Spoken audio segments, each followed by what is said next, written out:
Hello, my friend. Today I will tell you another long-forgotten legend. Close your eyes and let the magic transport you to Middle-earth.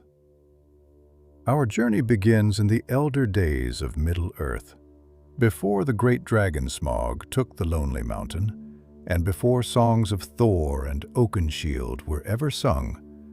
There lived three proud Dwarven clans: the Longbeards, the Firebeards, and the Broadbeams. Each clan had carved their kingdoms into the bones of the world, delving deep into the roots of the mountains, where stone spoke secrets and gold gleamed like stars caught in the dark. But in those days, the dwarves were a broken people. Their realms, once mighty and connected, had become isolated and suspicious of one another. Long roads that had once run bright with the rift of many feet had fallen into darkness. Gates had closed, bridges had crumbled, and kin had become little more than legend to each other. It was in the twilight of this age that a whisper stirred.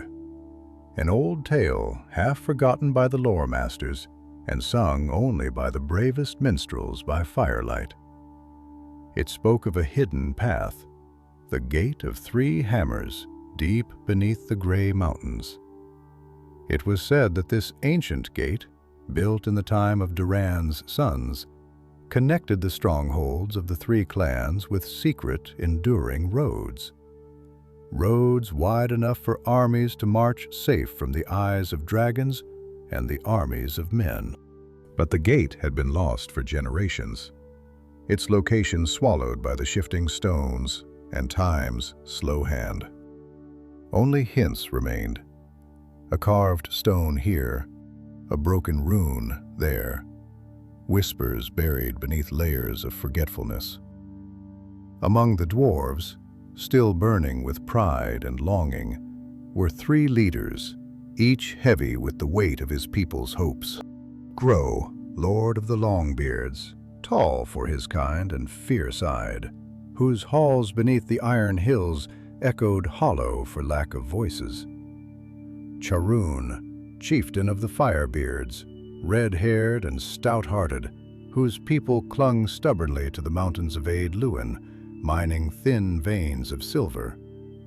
And Bavor, master of the Broadbeams, a grim but cunning lord whose folk had retreated into the shadowy places of the gray mountains. Ever watchful and silent, each of them heard the old tales. Each knew that if the gate could be found, if the roads could be reopened, the broken clans might be one people again. Trade would flourish, chin would greet chin, and the strength of the dwarves might rise once more against the encroaching darkness of the world. Yet old grudges die hard. Pride had grown like iron walls between the clans, each suspicious of the other, each blaming ancient betrayals whispered in half-truths and memories worn thin by the passing of years. Still a council was called under the light of a cold winter moon in a cavern carved out of black marble. The three leaders gathered. Their retainers, grim and silent, stood back while the lords spoke. The cavern, long forgotten, bore an ancient carving upon its far wall. Three hammers crossed and bound by a single chain. Thee spoke first, his voice deep as the mines themselves. If the tales be true, then we sit upon the bones of our father's greatness. I would see it restored, though it cost me dear. Darren nodded, his fierce eyes flashing in the torchlight. I would mind the stars themselves to see my people thrive again. Bavu remained silent for a long moment, his eyes unreadable beneath his heavy brow. Then, with a gruff grunt, he said, "Words are wind. Action will prove the truth." Thus was the pact made.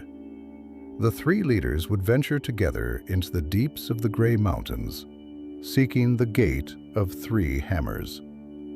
None would bring armies. Only their closest kin and loyal companions would tread the ancient paths, for too great a force might awaken darker things slumbering beneath the stone.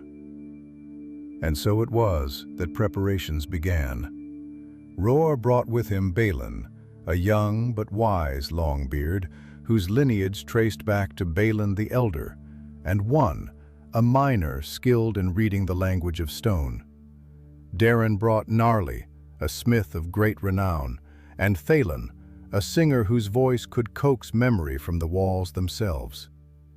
Devor brought Dole, his silent cousin, known for his uncanny ability to find hidden doors, and Freeze, a battle-hardened shield maiden whose axe had tasted orc blood more times than she could count. Before they set out, each leader knelt before an ancient altar, weathered and cracked, but still bearing the sigil of the three hammers, and swore by stone and steel that he would not raise arms against the others, no matter what trials might come. They knew not what awaited them in the forgotten halls. The tales spoke of traps left by the old masters, guardians forged not of flesh, but of iron and ancient craft. Devices that had not seen the light of sun or star for an age, but which might yet awaken at the touch of a careless hand. Still they pressed on, for the hope of their people burned hotter than fear. The first leg of their journey took them through broken tunnels and abandoned halls, where the dust lay so thick that each step raised silent ghosts from the floor. They passed statues of dwarf kings, whose names none remembered, their faces crumbled by time, but their crowns still proud upon their brows. They crossed bridges of stone over chasms so deep that even a dwarf's keen eyes could not pierce the darkness below.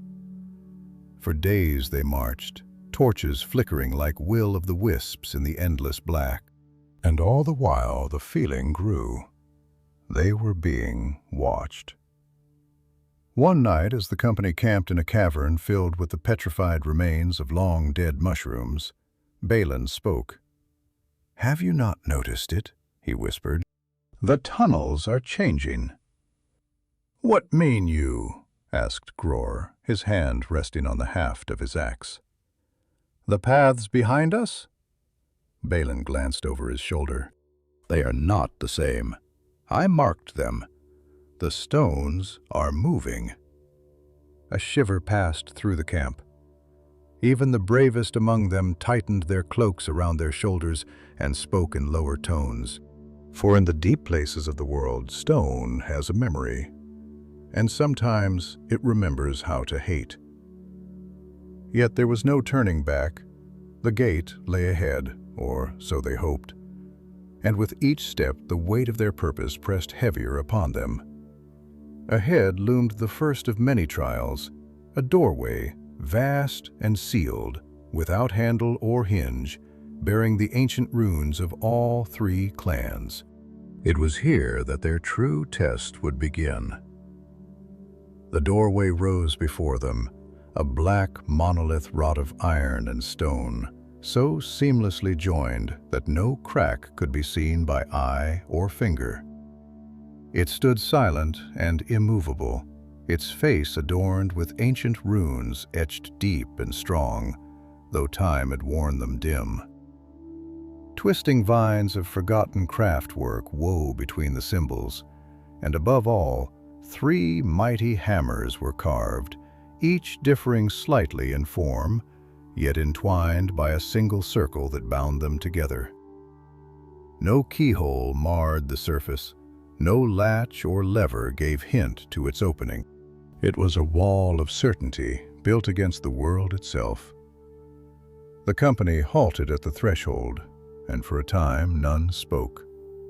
The air grew heavy in their lungs, and the torches sputtered with a sudden unease, as though the very breath of the place resisted their coming. Grow stepped forward, his heavy boots striking the stone with a sound that echoed long and low into the unseen hollows beyond.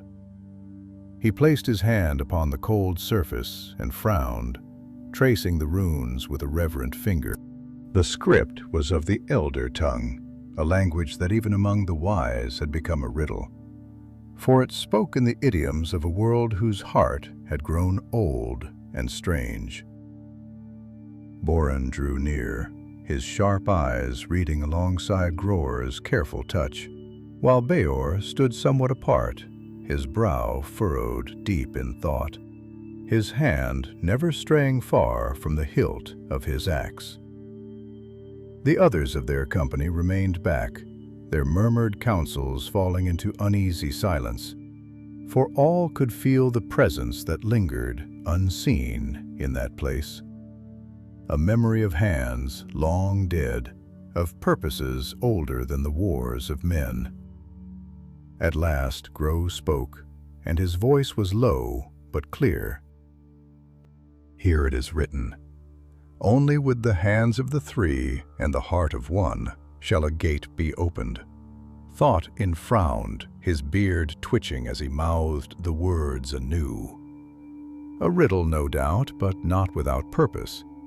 Three must act, yet one must lead. Bor grunted, his voice rough as he stepped forward to stand before the gate. Words woven by craftsmen who trusted no stranger. It shall not open by the strength of arms alone. They set to their task, each leader placing a hand upon the carved hammers, feeling the deep cold of the stone seep into their flesh. At first, nothing stirred. The gate remained unmoved, indifferent to their presence. They pressed, turned, even sang soft snatches of ancient songs of forging, hoping to awaken whatever spirit had been bound into the mechanism. Yet the stone gave no answer, and the darkness about them seemed to lean closer, as if it watched with patient disdain.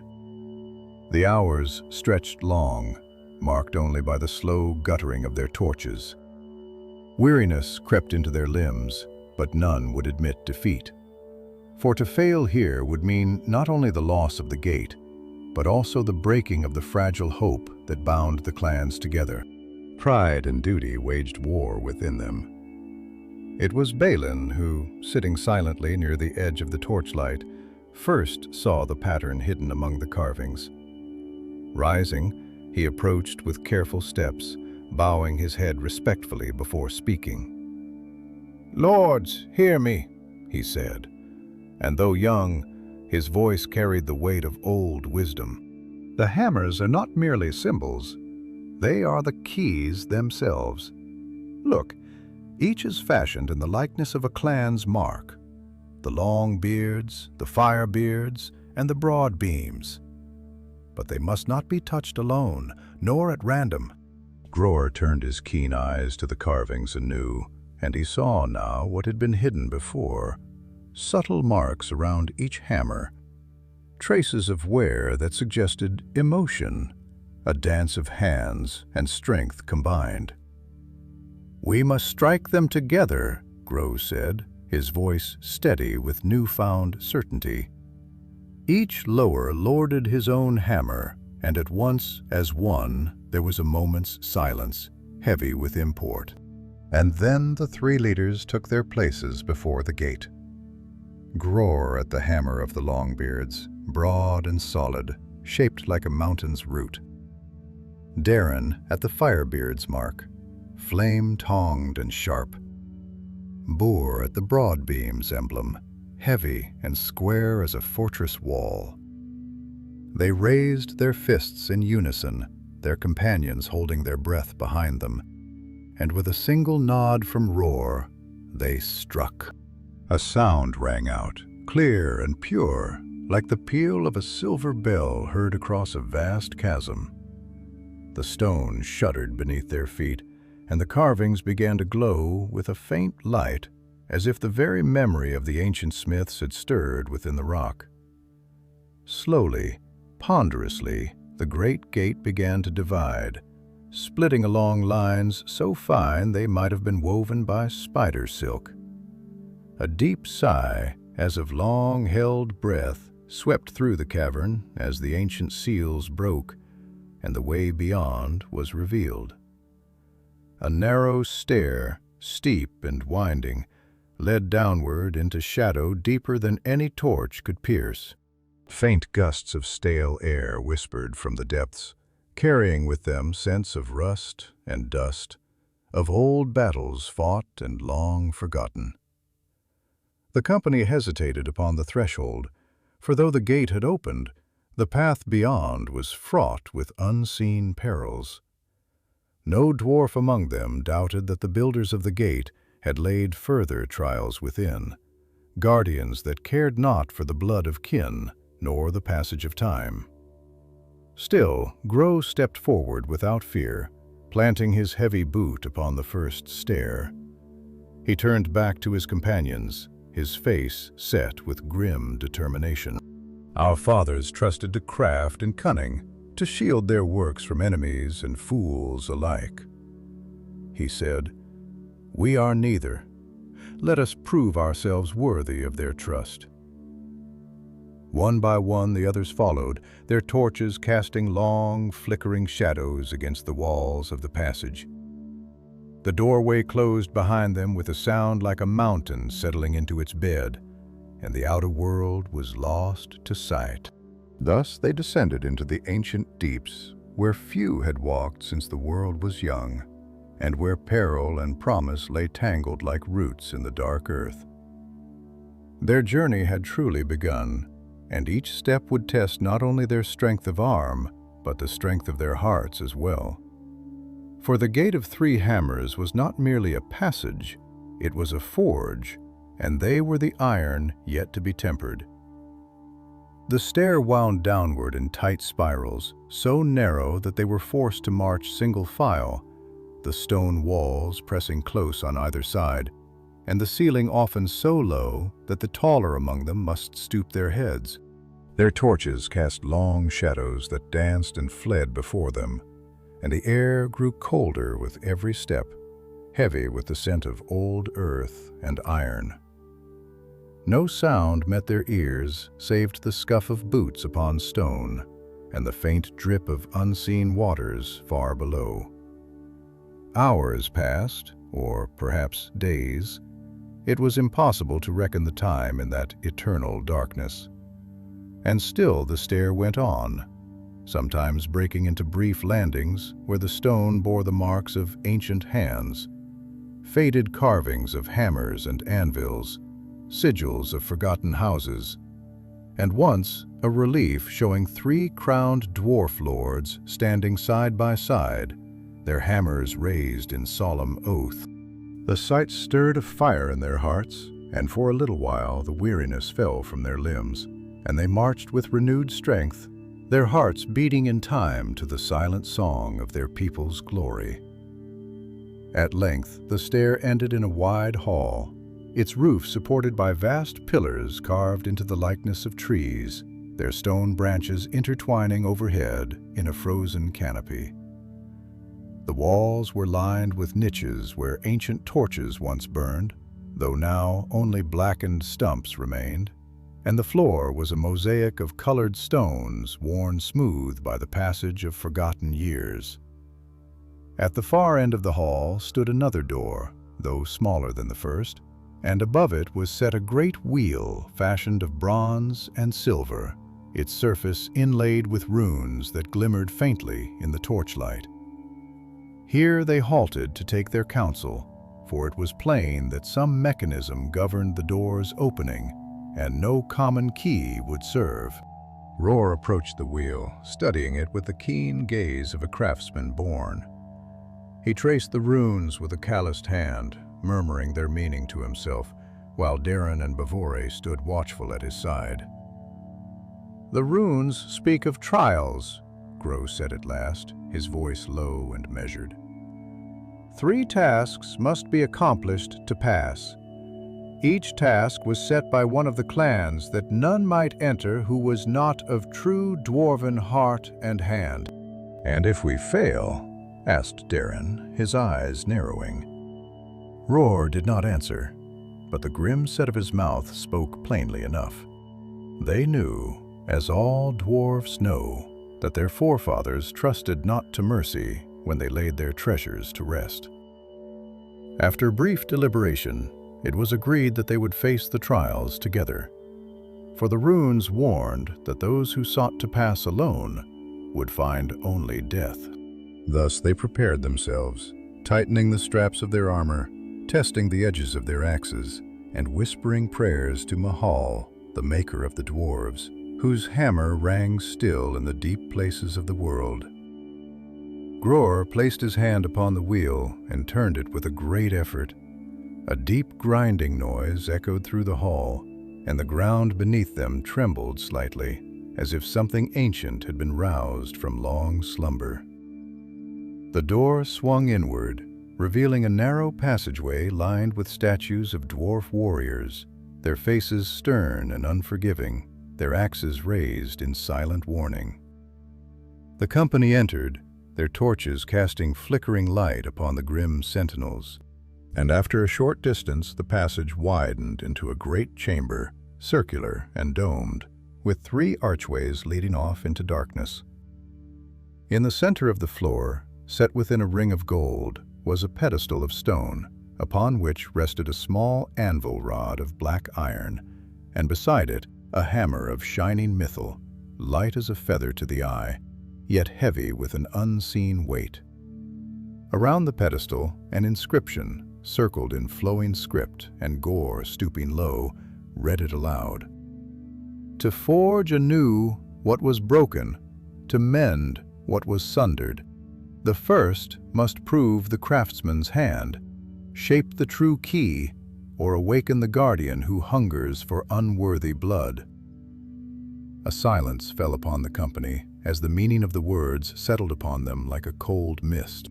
The first trial was of craft, an ordeal of forging in which their skill and memory of the old ways would be tested.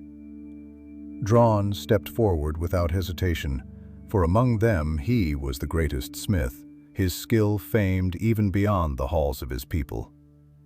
He knelt before the pedestal, lifting the mithril hammer with reverent hands, and inspected the anvil with a craftsman's eye.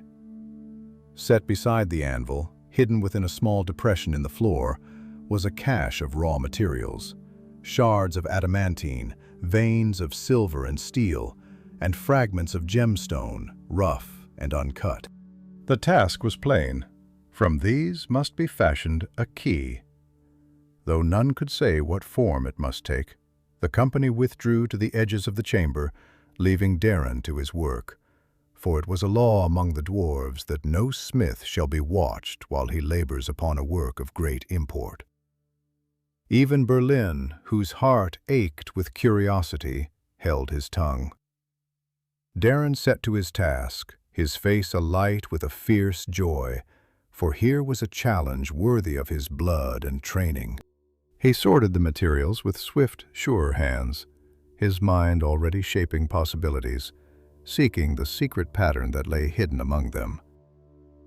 The mithril hammer struck the black anvil with a ringing sound, clear and bright, and all who heard it felt their hearts lift as though a light unseen stirred within the stone. Long he labored, and the air grew thick with the scent of hot metal and the sweat of honest toil. Sparks flew like fireflies dancing in the gloom, and the echoes of the hammer blows were a strange music that seemed to stir the very bones of the earth. At times, Duran paused, staring into the flame of his small forge with eyes that saw beyond sight, seeking the memory of ancient shapes and the wisdom of hands long stilled. Then he would hammer anew, his blows sure and measured, each one a note in a song older than the mountains themselves. At last, after what seemed both a lifetime and the blink of an eye, Darren lifted the finished work into the torchlight.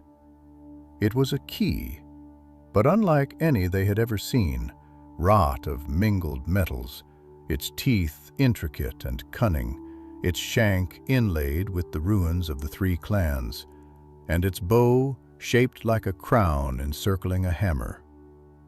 Darn placed the key upon the anvil with a sigh and stepped back, weary but proud. Roar came forward, and lifting the key in both hands, he turned to the 3 archways that gaped like open mouths before them. Upon the keystone of each arch a lock was set, one of gold, one of iron, and one of stone. Without hesitation, Grow approached the iron arch and set the key within its lock. For a long moment, nothing stirred. Then a deep, sonorous chime filled the chamber, and the iron arch swung open, revealing a stair descending yet deeper into the earth, lit by a faint and ghostly glow. The Urzit trial was past, yet as they gathered their torches and prepared to descend, a sound like distant thunder reached their ears, and the statues that lined the passage began to stir, dust falling from their shoulders like the ashes of forgotten fires. The Guardians had awakened, and the next trial would not be one of craft, but of courage and steel. The first murmurs of stone grinding against stone reached their ears like a whisper of doom, low and terrible. And before their torches, the statues that had stood in silent vigil now moved, their eyes glowing with a dim, baleful light, their ancient axes rising with a slowness more dreadful than the rush of a charging foe. Each figure carved in the likeness of the dwarf kings of old bore upon its breast the sigil of a clan long fallen into memory. And as the companions stood frozen, the realization gripped them with iron fingers. These were not merely statues, but wardens wrought by the greatest arts of the elder smiths, imbued with a semblance of life and will. Guardians who cared not for the blood that ran in the veins of those before them, but only for the charge entrusted to them through the long ages. Grow, quick of thought and strong of heart, was the first to break the spell of dread that had fallen upon the company. With a great shout, he raised his axe aloft, the polished steel catching the flicker of torchlight, and called to the others to form a ring. For in close ranks alone could they hope to withstand the onslaught that even now gathered momentum like an avalanche beginning its fall. Of 4, and Darn leapt to his side without hesitation, their companions swiftly drawing blades and hefting shields, forming a circle of steel and stone-hearted will about the pedestal where the key had been forged. The first of the Guardians moved with a grinding slowness, but with a strength that promised death in a single blow. A massive axe, pitted by centuries, yet keen as a winter's chill, swept towards them, and it was only by a swift sidestep that Balin avoided the stroke, his own axe flashing and riposte to strike sparks against the Guardian's thigh. Yet where the blade bit, no blood flowed, only a dull clangor as if striking the hull of a mighty ship, and Balin staggered back, his face grim, knowing that no common weapon would bring these sentinels low. Then, swift of wit and keen of eye, called out over the clamor, pointing to the joints of the statues, where stone met stone with less certainty, where time and craft had left their subtlest weaknesses. "Strike the joints!" he cried, his voice cutting through the den like a clarion. And at once the companions altered their blows, seeking the scenes at the elbows, the knees, the necks. The battle that followed was a grim and wearying affair.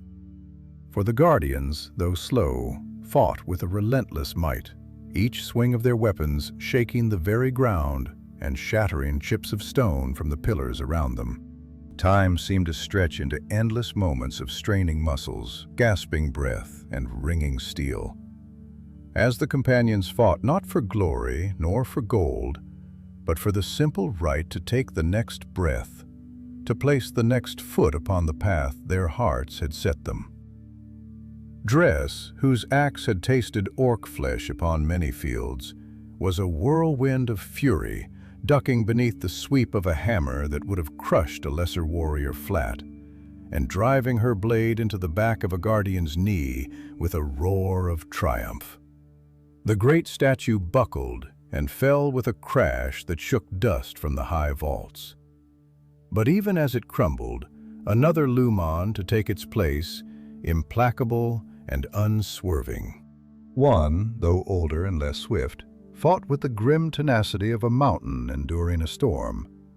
His shield raised high to turn aside a blow that would have felled a horse, his axe finding its mark again and again, wearing down the inhuman strength of his foe.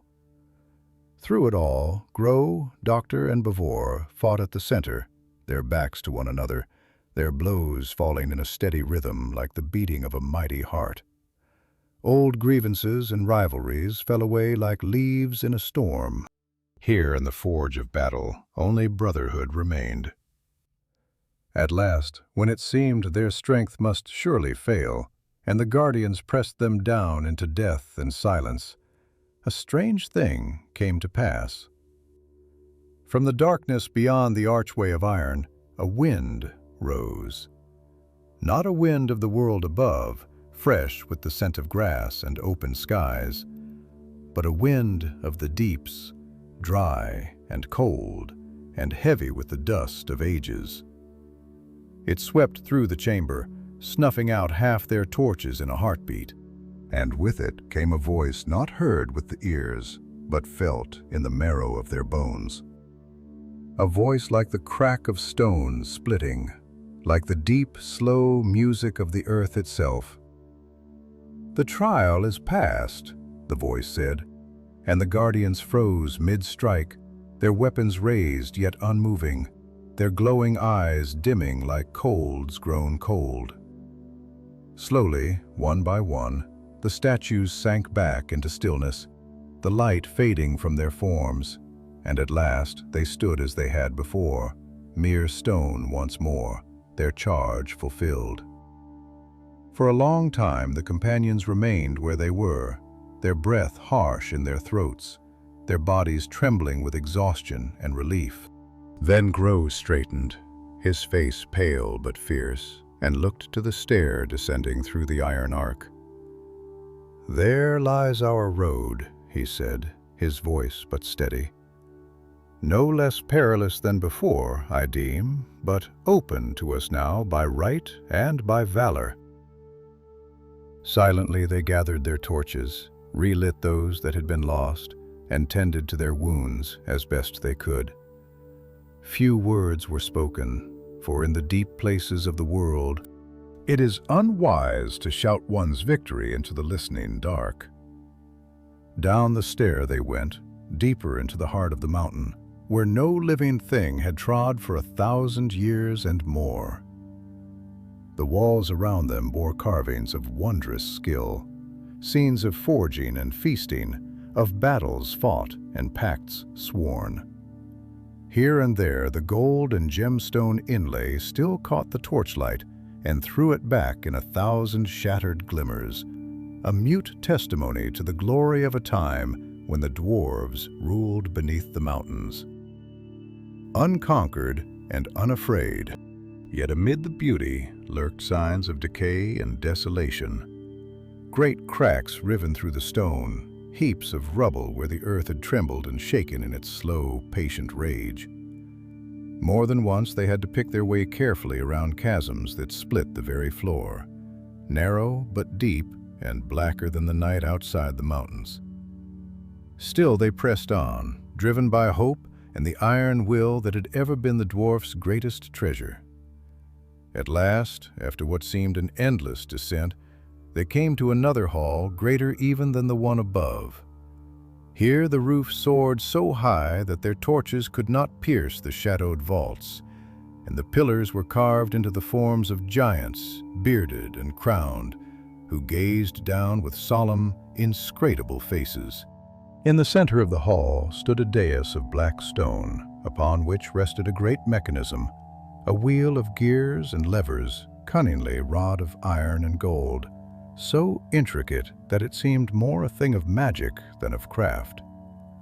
Around its base, 3 great sockets were set, each one carved with the sigil of a clan. the Longbeards, the Firebeards, and the Broadbeams.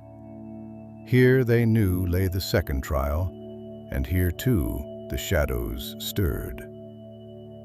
The company stood in silence before the dais, the faint sputtering of their torches casting uncertain light over the vast, silent machinery that loomed before them. And for a time, none dared move or speak, for the air was heavy with the presence of old and potent craft, a power wrought not by spell or enchantment, but by the long, patient toil of hands that knew the secret language of stone and metal.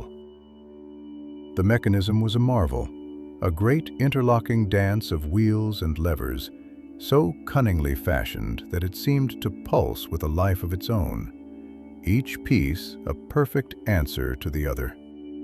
And upon each of the 3 sockets at its base were graven the names of the clans in the runes of the elder speech, now half faded and worn by the dust of forgotten centuries. Grow approached first, his boots sounding hollow upon the stone floor, and knelt before the nearest socket, the rune of the Longbeards gleaming faintly beneath the grime of ages. He brushed away the dust with a reverent hand and traced the carved letters, his brow furrowed deep in thought. Before and joined him, each studying the socket marked for his own clan, their faces grave and intent. For it was plain that here some action must be taken, some test endured. Yet the nature of the trial was cloaked in mystery. As they pondered, Balin, ever watchful, spoke in a low voice. "Look to the walls, lords," he said. And they turned their eyes to the dim spaces beyond the dais, where faint carvings could be seen, worn, but not wholly lost. The torchlight revealed scenes of 3 dwarves, each bearing a hammer, each standing before a wheel much like this one, each setting into the sockets a token, a gem, a piece of metal, and a shard of stone. Each shaped and worked to a form most precise. The meaning grew clear to them, though it was no simple task that was laid before them. Each clan must offer a piece of its own making, a token wrought with the skill and spirit of their people, fitted perfectly to its place. Without all 3, the mechanism would not stir. Without unity of purpose, the gate would remain shut. And worse, it was likely that some ancient doom had been woven into the machinery, set to awaken against those who failed the test. For a moment, a deep weariness settled upon them, for they had brought no such tokens with them, no treasures wrought for this purpose. Nor could such things be fashioned hastily, for the offering demanded not merely craft, but meaning, a truth drawn from the very heart of the clan's heritage. But where others might have faltered, the dwarfs of old blood found resolve. Grow spoke first, his voice as steady as the bedrock beneath the mountain. "We have within us the lore and the memory of our fathers. Let each of us now fashion the token from what we bear. For we carry with us not only axe and shield, but the very spirit of our kind." And so they set to work, each withdrawing from his belongings the choicest piece of material he bore. Grow took from his pack a lump of black iron mined from the roots of the iron hills, dense and pure beyond common measure. Darren produced a gleaming vein of silver drawn from the hidden mines of the Blue Mountains, its sheen soft as moonlight on water. Avor, after some deliberation, revealed a stone, rough-hewn and unremarkable to the untrained eye. But to those who knew, it was a fragment of black marble from the ancient halls of Nogrod, veined with threads of white like the first snow upon dark earth. These materials spoke of their people's pride and history, and with these tokens they turned to the forge that stood nearby, a relic of ancient craft still intact, though its bellows were stiff with disuse and its hearth long cold. Ilan and Gnarly, skilled in the ways of fire and anvil, labored to awaken the forge, coaxing flame from stubborn embers, fanning it with careful breath until a low, steady fire took hold, and the forge glowed once more with the living heat of old. Roar, first among them, places iron upon the anvil, and with patient blows of his hammer, shaped it into a disc engraved with the mountain sigil of the Longbeards, a symbol of endurance and steadfastness, polished until it shone with a dark, somber gleam. Next came Darren, whose hands, though wearied by the long road, lost none of their deftness as he worked the silver into a slender spiral, a coil that symbolized the unbroken spirit of his folk, catching the torchlight in 100 gleaming reflections. Last was Bor, grim and silent, who chipped and carved the black marble with a chisel of fine steel, shaping it into a shard with sharp, clean lines, a simple form that spoke of strength without ornament, of silent endurance beneath weight uncounted. At last, the three tokens lay side by side, their surfaces catching the forge's red glow, and for a moment, all were silent, honoring the labor and the meaning bound into each creation. With solemn ceremony, each lord took his token and approached the dais. Gror placed the iron disc into the socket of the Longbeards, and it settled into place with a satisfying click, the mechanism beneath it stirring faintly like a slumbering beast turning in its dreams. Drain set the silver spiral into the socket of the Firebeards, and the wheel gave a shudder as if it drank in the offering. Ah! Bor stepped forward last, his face grave as he pressed the shard of black marble into the socket of the Broadbeams. And when he did so, a deep sound, like the tolling of a bell, reverberated through the hall. The wheel began to turn slowly at first, then with gathering speed, and the gears meshed with a music of grinding stone and chiming metal, a harmony rough and beautiful beyond the crafting of elves or men. The dais trembled, and a great shaft of light, cold and white as starlight, burst from the center of the mechanism, striking the vaulted ceiling far above and scattering the shadows like fleeing wolves. With a final shudder, the ground beneath them shifted, and a new stair, broad and carved with the sigils of all three clans, opened before them, leading downward into a tunnel vast and dark, its mouth yawning like a throat that had not tasted air for 1,000 years. Their second trial had been overcome, but the road ahead was long yet and perilous beyond their imagining. And each dwarf knew in his heart that the greatest test still awaited them beyond the threshold of the earth. And in that moment, though none dared speak it aloud, each felt a stirring of hope, faint but steady, as though the spirits of their forefathers watched and whispered blessings from the halls of stone beyond the world. Without delay, they gathered their gear, reforged their resolve, and stepped into the waiting dark.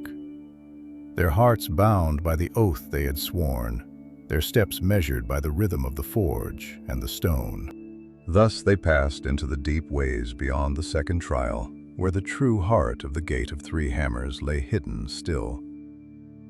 The tunnel into which they now descended was unlike the passages they had trodden before, where those had been rough with time's wear and ruin.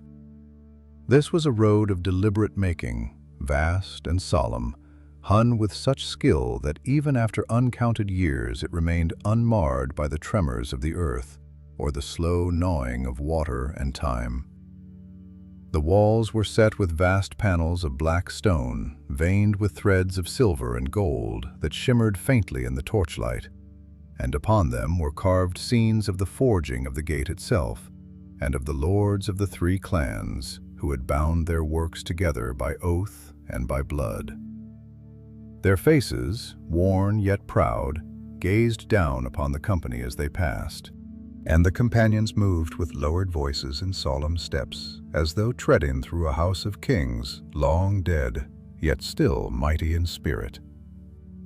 The road wound deeper, the air growing colder and heavier, and a sense of immense weight pressed down upon them, as if the very mountains above bent their gaze upon these few intruders, testing their courage. No sound save their footfalls disturbed the silence. A silence so deep that each strike of boot on stone seemed to ring out like a hammerfall. The torches guttered in the unseen currents of the deep places, and now and again a faint whisper seemed to flit past their ears. No voice they could name, yet too sure to be mere fancy. At length the passage widened into a cavern vast beyond reckoning, its roof lost in shadow, and its far walls hidden beyond the reach of their feeble lights. In the heart of this cavern stood a structure unlike any they had yet seen, a great gatehouse of black iron and stone, crowned with towers that leaned out over the abyss that yawned before it. A chasm so wide and deep that even the keenest eye among them could not discern its bottom. A single bridge, narrow and arching, spanned the gulf, but it was broken midway, the stones fallen long ago into the darkness below. A silence heavier than before fell upon them, for the way was barred, and the gate lay beyond their reach, gleaming faintly across the chasm like a star glimpsed through storm clouds. Yet Grow, undaunted, stepped forward to the edge of the broken bridge, his brow furrowed deep in thought. "There must be another way," he said, more to himself than to the others. And he turned his gaze back upon the gatehouse, seeking any sign, any hint left by the builders for those who might come after. It was Bon, ever sharp of eye and mind, who at last pointed to a narrow stair carved into the very rock of the cavern wall, winding down along the edge of the abyss like a thread laid by a cautious hand. "There," he said, and all eyes turned to see the perilous path he had marked. It was narrow indeed, scarcely wide enough for a dwarf to pass without brushing the wall, and in many places it crumbled away into nothingness, leaving only the black void beyond. Doran stepped to Grow's side and laid a hand upon his shoulder. "It is a path for the desperate," he said, his voice low. "But I see no other before us, and desperate we are," Babor added grimly, tightening the strap of his shield across his back. "If we turn back now, all that we have endured shall be for naught." So it was that, after a brief council, they set out upon the narrow stair, each stepping with the utmost care, their hands pressed against the rough wall, their torches held high to light the way. The stone beneath their feet was slick with the damp breath of the deep earth, and more than once a slip or a stumble sent pebbles clattering into the abyss. The sound of their fall swallowed swiftly by the dark. For a time that seemed endless, they crept along the treacherous path, their hearts hammering in their breasts, their eyes fixed upon each careful step. None spoke, for even a whisper might break their concentration and hurl them into the waiting gulf. Sweat ran down their faces despite the cold, and their muscles ached with the strain of holding themselves so rigid. Yet they pressed on, and at last the path widened, leading them to a ledge that ran along the cavern wall, and from there to a hidden door set into the base of the gatehouse. It was a small door, wrought of heavy iron, and locked fast with a mechanism of wheels and levers. Yet no enchantment lay upon it, and with patient skill, Dog-Eor's silent kinsman worked the locks until the bolts slid back with a sound like the sigh of an ancient sleeper. They slipped through into a narrow hall, lit by the dying embers of long-forgotten lanterns, and found themselves within the foundations of the gatehouse. The air was thick with dust, and the silence here was of a different kind, less oppressive, yet filled with the sense of waiting, as though the stones themselves remembered the purpose for which they had been shaped. The hall led to a great chamber, its roof upheld by pillars carved in the likeness of mighty dwarves bearing the weight of the mountain upon their shoulders. In the center of the chamber stood a dais of black stone, and upon it a device of intricate make. 3 levers, each set within a bronze framework of runes and symbols, each marked with a sigil of one of the clan. It was plain to all that here was the final mechanism, the last safeguard before the gate itself would open. Roar, Dreth, and Bavor approached the dais, their faces set and resolute, and stood before the levers. Yet even as they did so, a deep rumbling stirred the ground beneath their feet, and from the shadows beyond the pillars there came a sound of grinding stone and clashing metal, a sound they knew too well. From the darkness emerged a figure of dread, a guardian wrought of iron and gold, fashioned in the form of a dwarf, but thrice the height of any living man, its eyes burning with a cold, fierce light. In its hands it bore a hammer and an axe, each larger than a wagon, and as it stepped forward, the ground trembled beneath its weight. It was the final warden of the gate, left by the smiths of old to guard against any who sought entry without the rightful tokens and oaths. No words would turn this guardian aside. No parley would avail them here. With a roar that shook the pillars, the Iron Warden raised its hammer high, and the last trial began. The great Iron Warden strode forward, each step sending shivers through the stone beneath their feet.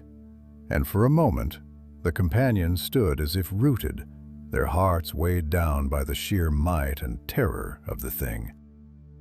Never had they seen its like before, for it was not a creature of flesh, nor wholly of sorcery, but a masterpiece of cunning craft, imbued with a will unyielding, bound to its ancient charge beyond all reckoning of time. Its surface gleamed in the wavering light of their torches, a patchwork of gold filigree and blackened steel. Its limbs formed of interlocking plates that shifted and groaned with every ponderous movement. And its face, though fashioned in the likeness of a dwarf, was devoid of any spark of mercy or thought, a mask of relentless judgment wrought in iron. Gror was the first to raise his voice, shouting commands to his comrades, his own fear mastered by the iron will that had been tempered in the long hardship of his people. "Scatter!" he cried, his axe already in his hand, the runes upon its blade catching the torchlight in glimmers of cold fire. "Do not meet its blows head-on! Strike at its joints! Bring it low!" At his words, the dwarves sprang into action, each moving with a swiftness born of desperation and discipline, spreading out across the chamber to draw the Guardian's attention and divide its fury. Frizz, fleet, floated, and fearless, darted to the left, her shield high to ward against any stray blow, while Balin and Dole circled to the right, their axes gleaming in their hands. Bavor and Drawn remained near the levers, ready to act should a moment's respite be won, while Grow himself led the attack, a bulwark of strength and determination. The Warden's hammer came down with a force that would have shattered a house of stone. But Grow leapt aside with the agility of a younger warrior, the massive head crashing into the floor where he had stood, sending a shower of sparks and chips of stone flying through the air. Seizing the opening, Balin and Dog rushed forward, striking at the joints of the Guardian's legs, their axes biting deep, yet finding themselves rebounded by the stubborn, tempered iron, which yielded only grudgingly, even to the finest blades. The battle raged in the gloom, the clanganger of steel against iron filling the chamber with a deafening din, and the ground trembled with the Guardian's wrath. Again and again it struck, sweeping its hammer and axe with deadly precision, forcing the companions to scatter and regroup. Each breath, a hard one, victory against the relentless force of their foe. Driz, finding a vantage near one of the pillars, called out to Balin, pointing to a place where the plating along the warden's side gaped slightly with each swing of its hammer. "There," she cried. "Strike when it swings." Balin, understanding her meaning, nodded sharply and waited, crouched low behind his shield. As the guardian swung once more at Gror, missing by a hair's breadth, Balin rushed in with a mighty roar, driving his axe into the exposed seam with all the strength he could muster. The blade sank deep, and a gout of sparks flew forth, accompanied by a groaning sound from within the warden's frame, as if some ancient mechanism had been wounded. Yet the victory was partial at best, for the guardian turned upon Balin with his speed belying its massive form, and only Free's timely shield block diverted a crushing blow that might have ended the young warrior's life. Together they fell back, battered but alive, while Gro seized the opportunity to rally the others. Bavel, grim and silent, struck next, his own heavy hammer smashing into the same wounded joint with a blow that reverberated through the chamber. A deep crack appeared along the guardian's side, and it staggered for the first time, a great grinding noise issuing from within its chest. "Now," Gro shouted, his voice with exertion while it falters. The companions hurled themselves at the warden with renewed fury, axes rising and falling in a ceaseless rhythm, hammers crashing against weakened joints, swords finding purchase where once only steel had turned them aside. Blow by blow they wore it down, though at great cost, for Oin was struck a glancing blow that sent him sprawling, and Thalin's shield was torn from his arm, cast aside like a leaf in a storm. Till they fought on, and at last, with a sound like the cracking of a mountainside, the warden's right leg gave way, and it fell to one knee, its hammer striking the floor with a force that shook dust from the vaulted ceiling above. Even so, it raised its axe for one final blow, determined to fulfill its duty to the bitter end. It was Darn who dealt the telling stroke. Darting beneath the sweeping axe, he drove the point of his heavy spear deep into the guardian's chest, seeking the heart of its hidden mechanism.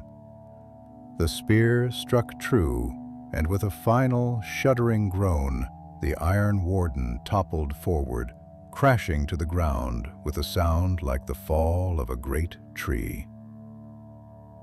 For a long moment, none moved. Each two spent to do more than stand and draw breath into aching lungs. Then Gro straightened his face grim, but alight with fierce triumph, and turned to the dais where the levers waited. "It is done," he said, though his voice was barely more than a whisper. Without delay, Gro, Darren, and Bavor each placed their hands upon the lever marked with the sigil of their clan. At a signal from Gror, they pulled as one, and a deep rumbling filled the hall as the mechanism awoke. The ground trembled beneath their feet, and from beyond the far wall there came the sound of massive gears turning, of stone grating against stone in the grinding protest of hinges untouched for an age. Slowly, ponderously, the great gate of 3 hammers began to open. A shaft of golden light, faint and dusty, but still proud, spilled forth into the chamber, illuminating their battered forms and casting long shadows upon the ancient floor. Beyond the gate lay a broad road paved with stones of many colors, leading into the heart of the mountain, and beyond that, into the lands once held by their scattered kin. The companions stood in awe, their wounds forgotten, their hearts lifted high with the sight of the fulfillment of their quest. Long had the way been shut, but now it lay open once more. A bridge between the broken houses of the dwarves, a road for kin to find kin, for scattered clans to be made whole. Thus did the Gate of Three Hammers yield to the courage, craft, and unity of those who dared the darkness for the sake of their people. But their journey was not yet ended, for though the road lay open, the work of reuniting their kindred would demand more than swords and strength. It would require wisdom, patience, and a hope that no darkness could snuff. Yet, as they stood together in the golden light of the opened gate, the first hammer stroke of renewal sounded in their hearts, and they knew that whatever trials lay ahead, they would face them together. Long they stood before the threshold, the last echoes of the grinding stone fading into silence. And for a time, no word passed between them, for each heart was filled with awe and a solemn gladness such as words could not rightly capture. The road beyond the gate stretched forth broad and sure, laid by hands that had known no peer in craft, and even through the dust of forgotten ages, the stones gleamed faintly, as if the memory of their makers yet lingered upon them. The light that bathed the way was not of the sun or moon, but rather the glow of ancient lanterns set deep into the walls, fueled by some secret art that had outlasted the ruin of kingdoms and the crumbling of empires. Last Grow turned to the others, and his voice, though worn by battle and hardship, rang clear in the vastness of the chamber. "We have broken the silence of centuries and laid bare the road hidden by our fathers. Yet the gate is but the beginning. Beyond lie the halls of kin, estranged by time and sorrow, and it falls to us to carry this hope forward." Darren nodded, his red beard matted with dust and blood, yet his eyes alight with a fierce joy. "Our work is not finished, nor shall it be easy. Many years of mistrust lie between the houses of our people, and ancient grievances do not fall away with the lifting of a latch." Bor, ever grim and sparing of speech, laid his hand upon the cold stone of the gate, and spoke but one word: "Yet they shall fall." Thus resolved, they passed through the opened way, stepping upon the road their forefathers had laid, each heart bearing the weight of their purpose like a new forged crown. Their footsteps echoed down the long corridor, mingling with the distant whisper of unseen waters and the faint creak of timbers settling after endless years. The road led them into a series of great galleries and halls, each vaster than the last, their walls adorned with carvings of such beauty and grandeur that even the most stoic among them failed to catch in their breath.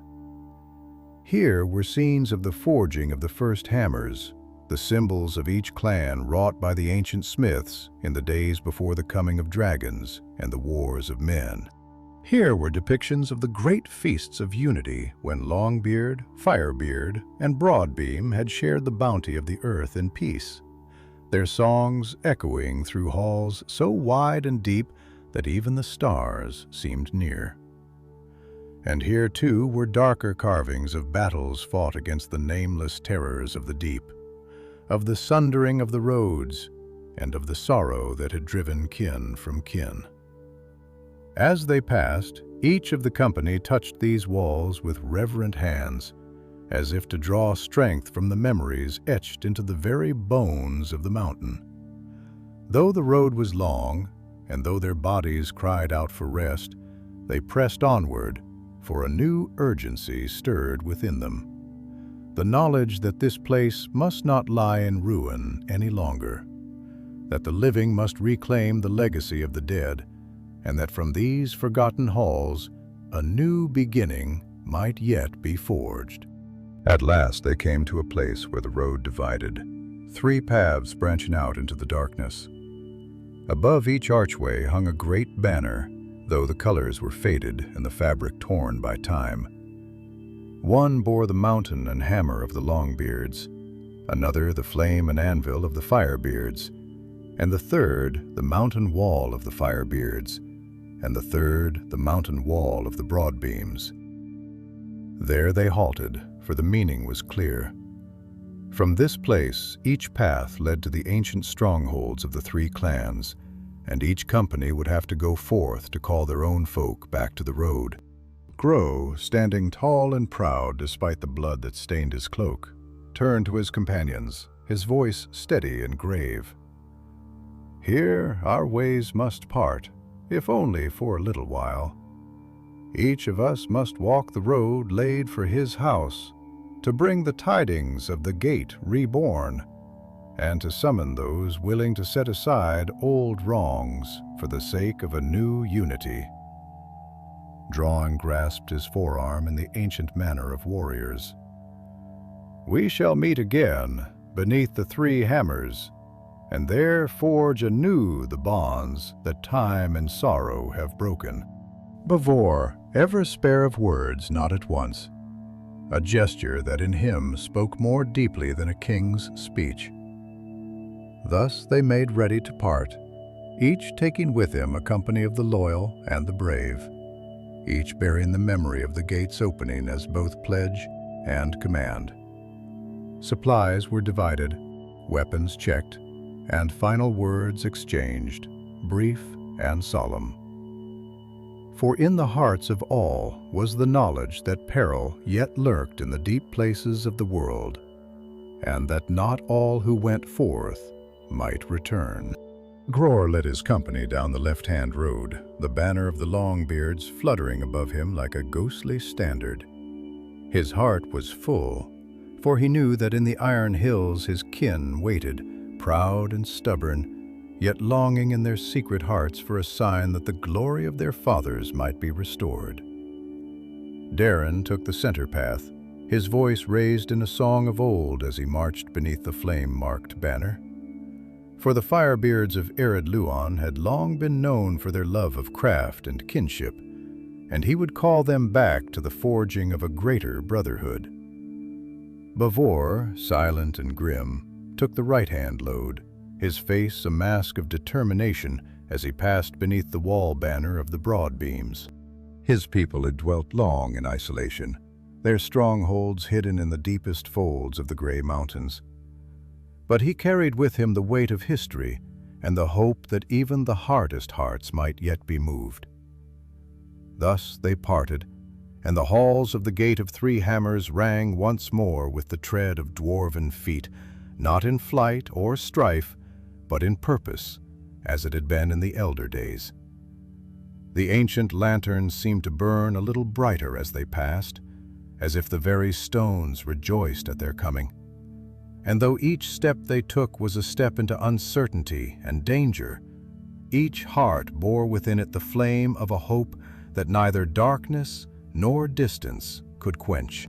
For the gate was opened, and the hammers of unity, long silent, were poised to strike once more. The paths that the three companies trod were far from easy, for though the roadways had been made strong by the hands of ancient masters, time had laid its slow and heavy hand upon them, and many places had crumbled or fallen into darkness where no light dared linger.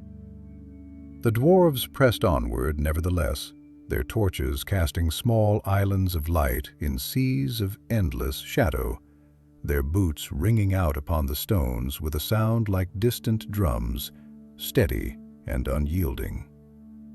Each leader bore upon his brow the burden of purpose, and in their hearts a fire burned, fed by the memory of what they had already accomplished and by the hope of what might yet be won. Roar and his company, stout and grim, marched along a wide causeway that wound through halls so vast that whole cities might have been hidden in their shadows. Here the walls bore carvings of the Longbeards' ancient kings, their thrones hewn from the living rock, their visages stern and proud. But here too lay signs of battle and ruin, toppled statues, scorched stone, and ancient bones crumbling to dust beneath their feet. Orcs and fouler things had passed this way long ago. But no living foe stirred now, only the cold echoes of forgotten strife. Groa moved among these relics with a bowed head, offering no words, but a silent vow that the days of shame and defeat would not be their ending. Dwarven's road was narrower, winding like a serpent through tunnels whose ceilings dripped with unseen waters, and whose walls pressed close about them. The songs he had begun in high voice faltered here, for the dark seemed to drink the sound from the air, leaving only whispers behind. His companions marched close at his heels, their blades drawn and their shields ever ready. For in these depths, strange creatures were said to linger, born of corruption and darkness beyond the knowledge of the wise. Once they spied eyes gleaming from a cleft in the rock, low and cunning. But when they turned their torches upon the place, they found only silence and the retreating patter of unseen feet. Thus warned, they quickened their pace, trusting in the strength of their arms and the steadfastness of their hearts to see them through. Bavor's path led through a labyrinth of broken chambers and narrow stairways, where the very stone seemed to shift and breathe with the slow life of the earth. Many times his company was forced to double back, seeking another way, where fallen masonry or yawning chasms barred their course. Yet Bavor, grim as the stone from which he sprang, pressed ever onward, reading the lay of the rock as a huntsman reads the tracks of his quarry. In his silence there was a grim certainty, for he knew that his people would not come easily to the call. Long had the Broadbeams withdrawn into their hidden halls, and suspicion was wound into their hearts like veins of iron in the mountain's bones. Yet he carried with him the memory of the gate opened and the dream of hammers striking together once more, and he would not turn aside. Many days passed in this fashion, though in truth the counting of days became a guessing game beneath the earth, where neither sun nor moon gave measure to the hours.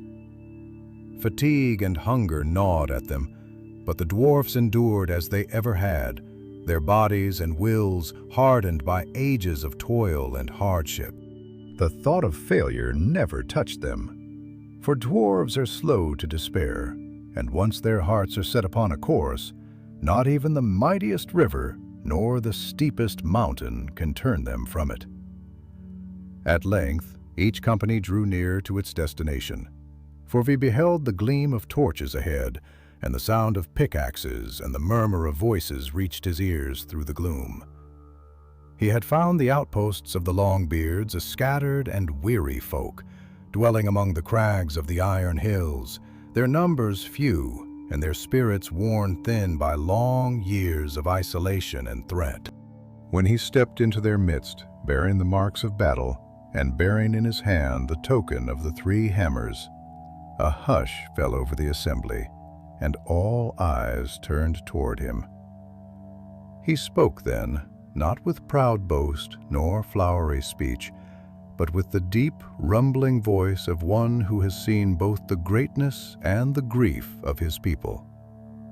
He told them of the gate found, of the old roads opened, and of the oaths sworn between the clans to forge a new bonds of brotherhood.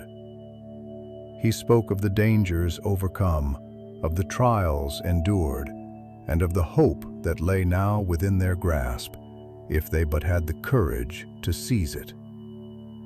At first the elders muttered among themselves, their faces weary and closed to stone doors. But then a murmur grew among the younger warriors, and soon a cry rose up, a cry for the reawakening of the old glories, for the hammer song and the forg's fire, for the days when the dwarves were one people beneath the mountains. And so Grow knew that his part was done, and with a heart lighter than it had been in many years, he prepared to lead his kin back to the meeting place beneath the gate. Far to the west, Jiren at last reached the halls of the Firebeards, hidden among the high vales and broken peaks of arid Luin. Their strongholds, though diminished, still bore the marks of ancient wealth, and the dwarves there were quick to heed his call, for their hearts had long hungered for renewed trade, for kinship restored, and for battles fought not merely for survival, but for honor. Broran spoke to them with the fire of his blood, his words ringing against the cold stone like hammer strokes, and their response was swift and eager. Smiths laid down their tools, miners left their veins, warriors tightened the straps of their armor and set their faces eastward. Yet of Bavor's road little can be told, for the Broadbeams were a secretive folk, and their ways deep and silent. What words passed between him and his kin were not recorded in song or story, but this much is known, that when he returned to the meeting place, his company was greater than it had been when he set out, and among them were some of the hardiest and most redoubtable warriors of all the houses of the dwarves. Thus it came to pass that beneath the vaults of the Gate of Three Hammers, the scattered folk of Duran's sons gathered once more, not as strangers or rivals, but as brothers. There in the great hall before the gate, where once the last breath of unity had been sealed away behind stone and silence, now rose again the sound of many voices, of laughter and speech, of hammer upon anvil, and of the ancient songs of forging and homecoming. But their work was not yet finished, and the final forging of unity would demand a hammer blow mightier than any yet struck. Beneath the high and ancient arches of the Gate of Three Hammers, the dwarves gathered, their banners unfurled at last after long years of hiding in silence, and the cavern was filled with a sound not heard in those halls since the elder days, the steady hum and murmur of many voices, of kin calling to kin, of plans spoken and oaths whispered, the deep, rough music of a people stirring from their long slumber. The torches burn brightly now in every sconce, casting warm gold upon the polished walls and sending glimmers along the veins of silver and gem that adorn the stone. And the great floor of the hall, when strewn with dust and ruin, was swept clean beneath the death of many feet. Upon a raised dais at the center of the hall, before the ancient wheel and its carved sockets, the three leaders stood, Gro, Drian, and Bavor, clad in mail and cloak, bearing upon their brows the signs of their houses. And before them, assembled in orderly ranks, stood the hosts of the Longbeards, the Firebeards, and the Broadbeams, each company proud and steadfast, their faces grim, yet shining with the light of hope rekindled. A hush fell as Gro stepped forward, and his voice, deep and sonorous, rose up into the vaulted spaces above, carrying to every ear, filling the vastness with a solemn might. Long have we wandered apart, my brothers. Long have we delved each his own hall, fought each his own war, and mourned each his own losses in bitter solitude. But the darkness grows again in the world beyond, and even here, deep under mountain and stone, its shadow reaches. He paused, and his hand rested lightly upon the haft of his axe, not in threat, but in remembrance of the labors they had endured to come thus far. We are few compared to the days of old. Our enemies are many, but the strength of stone is not in numbers, nor the might of steel in the size of the blade. It is in the forging, in the binding together under hammer and fire, that the greatest things are made. Let us then be bound once more, not by fear nor by necessity alone, but by choice, by blood, and by honor. At these words a murmur rose among the gathered dwarves, low and deep, like the stirring of the earth before the spring. Then Darin, bright-eyed and flame-hearted, stepped forward in his turn, his voice sharp and ringing as a smith's hammer upon the anvil. "The fires of our forges have burned low, but they are not quenched. The songs of our halls have grown faint, but they are not forgotten. Let us strike the hammer upon the anvil once more. Let us forge a bond that shall endure longer than stone, brighter than gold, stronger than the iron bones of the mountain." At his cry, many raised their axes high, and the torches flared brighter, as if the stones themselves hungered for the coming oath. Last came Bavor, slow of speech, but when he spoke, it was as the voice of the deep earth itself, weighty and inexorable. "We are dwarves. We remember, we endure. But the stone that stands alone is worn by wind and broken by water. The mountain endures because every rock, every root, every hidden vein of iron and gold is bound together.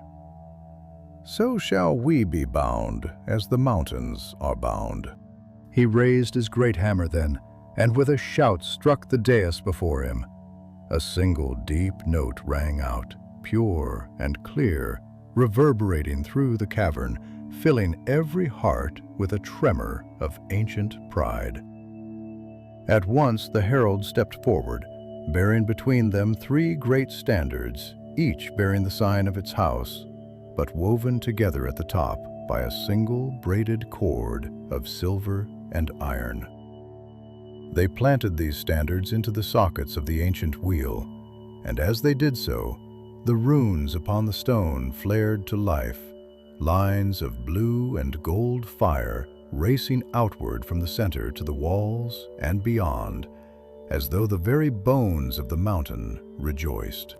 Then, one by one, each dwarf present came forward, laying his hand upon the standard of his house, and speaking the words of the ancient oath passed down from the days before the first shadows fell upon the world. Stone to stone, fire to fire, hammer to hammer. As we are forged, so shall we stand until the mountains fall into the sea. The sound of those words spoken by many voices together rose and swelled, a wave of power that seemed to shake the very ground beneath their feet. And when the last had spoken, a great cheer went up, a roar of triumph and unity, and it seemed to those who heard it that the darkness recoiled for a time, beaten back by the simple might of hope and fellowship renewed. Gror, Grerin, and Bavor clasped hands upon the dais, and the 3 hammers engraved upon the floor beneath them glowed with a golden light, as though the spirits of their forefathers looked on and smiled. That night there was feasting and song in the halls of the Gate of 3 Hammers, and the sound of laughter echoed from pillar to pillar. The forges were kindled once more, and the anvils sang beneath the blows of many smiths, crafting anew the tools and arms that would be needed for the trials to come. For all knew that their unity must be proved not only by song and oath, but by deed. For the world beyond the mountains was still dark and perilous. Yet for the first time in many lives of men, the dwarves of the Longbeards, Firebeards, and Broadbeams stood as one people, their hearts beating with a single purpose. And so the Gate of 3 Hammers, lost to memory and buried by time, became once more the beating heart of a people awakening from long sorrow. And from its halls a new song would rise, a song of stone and fire, of blood and brotherhood, that even the dark might tremble to hear.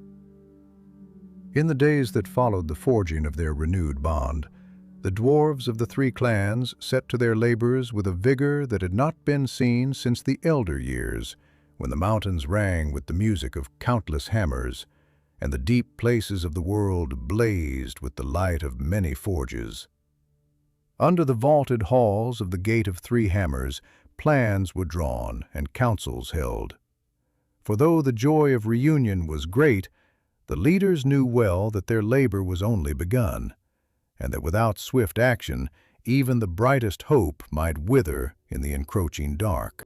Roar, ever mindful of the practical needs of his people, set his kin to the clearing and repair of the ancient roads that branched out from the Gateike veins from a great heart. Rubble was cleared, broken arches restored with cunning craft, and fallen stones set right by hands that had not forgotten the arts of their forebears. Great fires were lit in the old braziers that lined the ways, their flames fed by secret stores of oil and tinder, preserved against just such a day. And soon the once-forgotten tunnels blazed with light and life. Darren, whose spirit burned with the bright flame of ambition, turned his thoughts to the forges, and under his direction the smithies were restored, their hearths rekindled with roaring fires that filled the air with the scent of hot iron and the ringing of anvils. Weapons and armor were fashioned new, for though their hearts were set upon peace among their own kind, the dwarves knew well that the world beyond their gates was not so kindly, and that strength of arms would yet be needed to defend the fruits of their labor.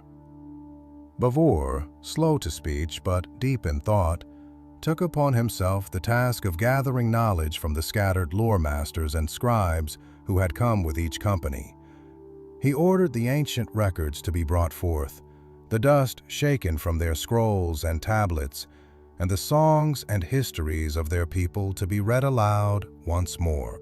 Thus the wisdom of the elder days was reclaimed, and the memory of who they had been and who they might yet be was set firmly once more within their heart.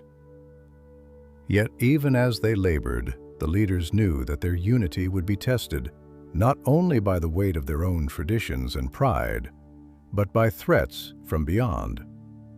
Though they had heard no news from the lands of men and elves, nor had any shadow crossed their paths in the deep, the darkness that stirred in the east was not idle.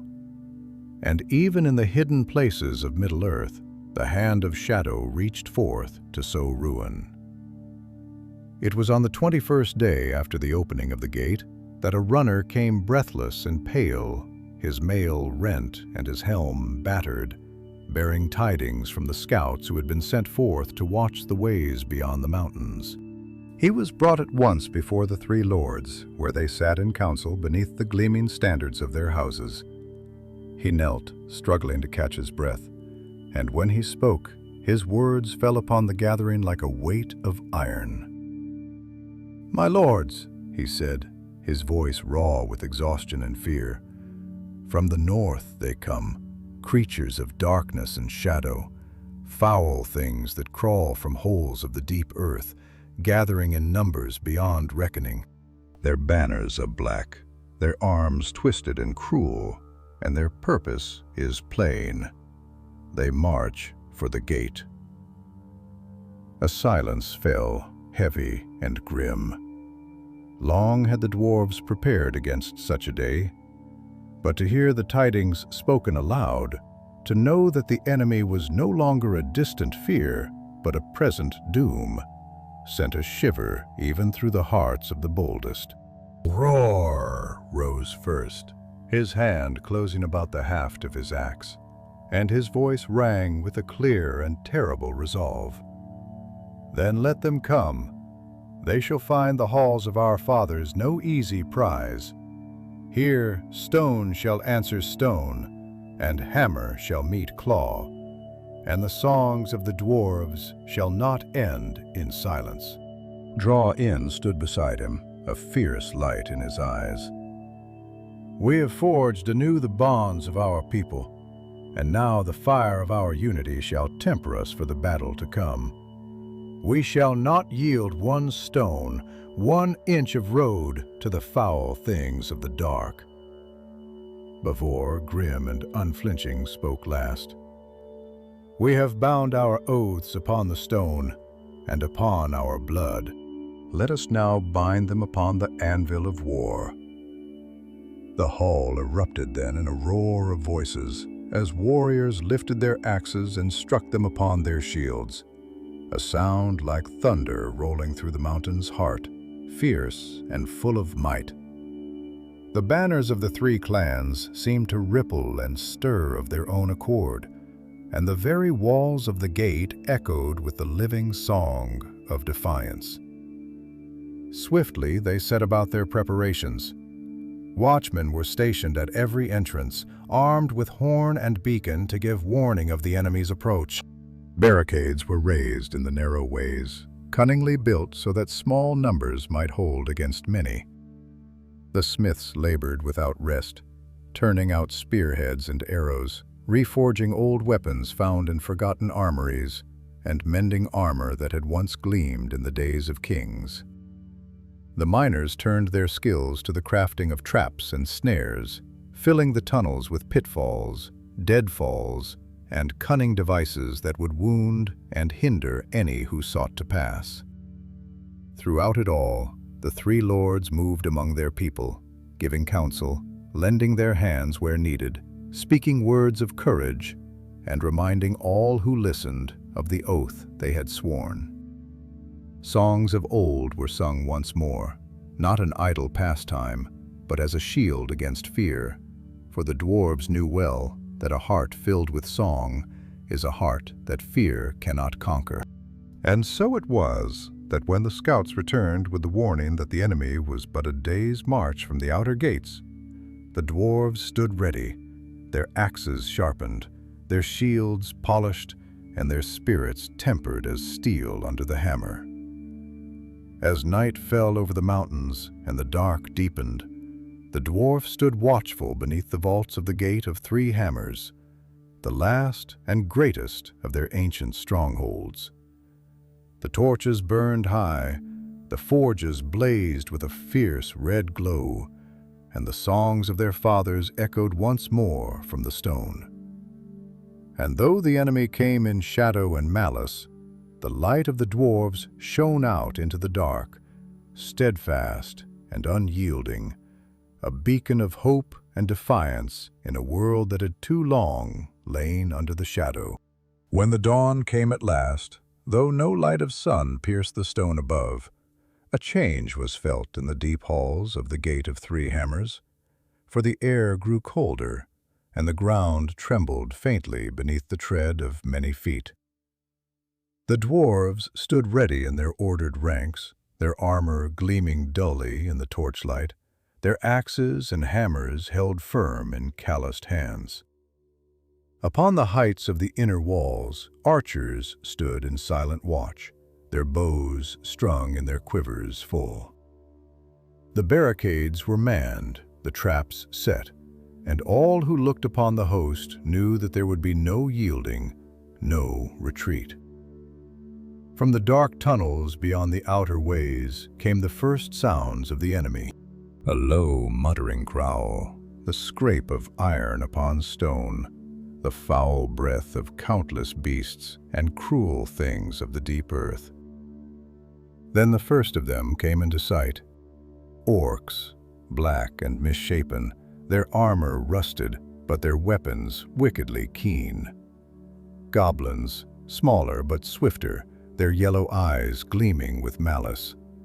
And behind them, things of worse nature still, creatures whose names had long since been forgotten by the free peoples of Middle-earth, but whose hatred for all that lived and shone was undiminished. They poured forth in a great tide, howling and shrieking, their numbers beyond counting, a black flood surging against the last bastion of the dwarves. Yet the sons of Duran did not falter. At Gror's command, the first ranks knelt behind their shields, axes poised, while the archers loosed their shafts in a deadly hail that darkened the air. The foremost of the enemy fell by dozens, their bodies tumbling into the pits and snares prepared for them. But still they came on, scrambling over the fallen, heedless of death, driven by a will not their own. The battle was joined with a thunderous crash as the enemy struck the barricades. The dwarves met them with grim determination, axes flashing, hammers rising and falling in unison. Each blow was struck with the strength of ancient oaths, each shield raised with the memory of fathers fallen in forgotten wars. The ground grew slick with blood, the air filled with the cries of the dying and the clash of steel on steel. Yet the lines of the dwarves held firm, a wall of stone against the black tide. A Gruer fought at the forefront, his axe carving great wounds through the ranks of the foe, his voice rising in a deep song of battle that gave heart to those around him. By his side fought Darin, swift and fierce, his hammer a blur as he struck down foes left and right, his laughter ringing out even in the midst of slaughter. And not far behind, silent and relentless, moved Babori, his great mattocks swinging with terrible precision, each blow crushing shield and bone alike. Time lost all meaning in the fury of the battle. Again and again the enemy hurled themselves against the defenders, and again they were thrown back, broken and bleeding. The cunning traps laid by the miners wrought havoc among their ranks. Hidden pits swallowed whole companies. Rockfalls buried scores beneath tons of stone, and cunningly placed oil pits burst into roaring flame, casting an unearthly light across the battle. Yet the dwarves, too, paid a heavy price. Many brave warriors fell beneath the blades of the foe, their blood soaking into the ancient stones. Thalin the singer was struck down while rallying the left flank, his voice silenced mid-song. Owen the miner fell defending a breach in the barricade, his last blow shattering the skull of the chieftain who led the assault. Urs, the shield maiden, fought like a lioness until she was borne down by sheer numbers, and though her body was found at the last, ringed with the slain, her loss was keenly felt. Still the dwarves would not yield. The memory of the gate's opening burned in their hearts, the hope of a new age forged with blood and iron. And they fought with a fury that even the darkest creatures could not withstand. At last, after what seemed an age of unbroken struggle, a great horn sounded from the darkness beyond the enemy lines, a deep, mournful sound, like the groaning of the earth itself. The enemy faltered, then began to fall back, dragging their wounded with them, their dead left behind in heaps. The dwarves did not pursue, for they knew that prudence was the better part of victory, and they held their ground, breathing heavily, leaning on their weapons, their faces grim but triumphant, when it became clear that the enemy had truly withdrawn. A great shout rose from the dwarves, echoing from pillar to pillar, a cry of victory and defiance that shook the very stones of the mountain.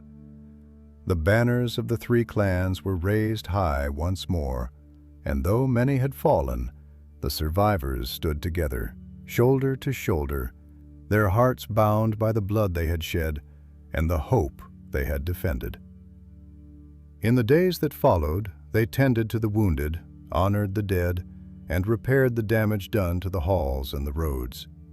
Songs were sung of the fallen heroes, and their names were carved into the walls of the gate to stand forever as a testament to their valor.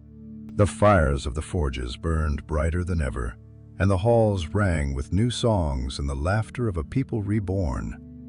The Gate of Three Hammers, once lost to time and sorrow, had been reclaimed not only in stone and craft, but in the living hearts of those who had dared to hope and to fight and to forge anew the brotherhood of the dwarves. And though the world beyond the mountains remained dark and uncertain, within the halls of the gate, the fires of unity and courage burned ever brighter, a beacon to all who would seek the strength to stand against the gathering night. Thus ended the tale of the Gate of Three Hammers, a tale of courage, craft, and the enduring strength of a people who, though broken by time and sorrow, rose once more to stand together beneath the mountain, as they had in the elder days, when the world was young and full of wonder.